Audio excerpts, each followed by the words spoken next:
Maupay kulop, no? Isa lang naman ho yata ang tanong ni Senator Estrada sa akin.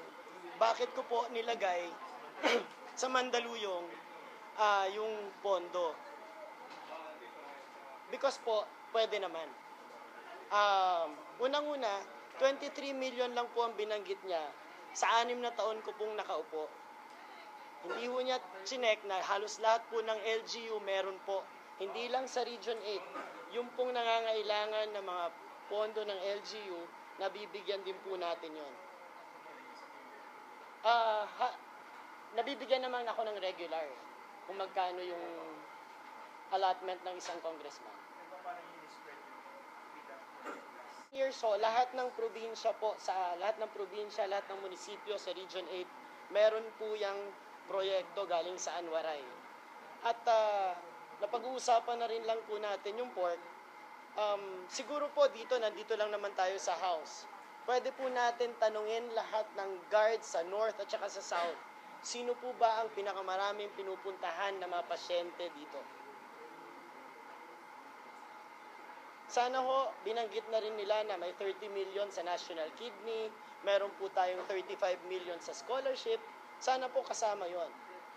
Kasi kung nararamdaman po niya na nasi-single out siya at parang ganun lang ho na parang sa kanila, ganun din po ang nararamdaman ko ngayon. Nararamdaman ko yung nararamdaman ni Senator Estrada. Wala po akong NGO. Sir, outside of Region 8 and Mandaluyong, mayroon pa po bang ibang Marami. May Calamba, may Aurora, meron tayo sa mga Mindanao, sa Glan. Marami po. same amount, sir? No, iba-iba.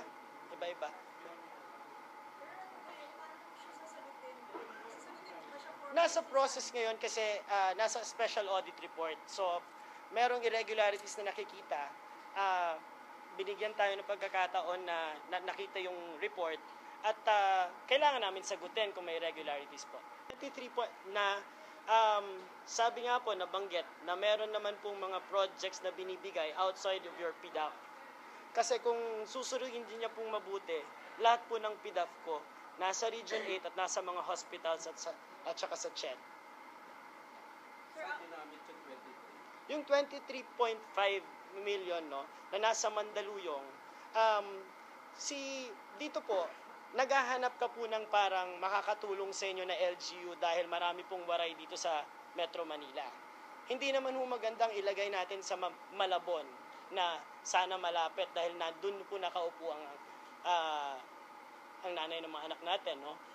Kaya, ang pinakamaganda ho, saan po pwede na makakatulong din sila. Ang Mandaluyong ho, nang nag-usap kami ni Congressman Gonzales, sinabi niya na, makakatulong kami, which he has been doing also. So, bakit sa Mandaluyong, considering na mas maraming mahirap na seats?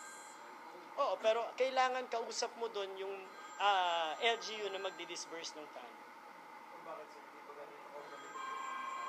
Hindi ko masyadong kilala yung mga mayor sa iba.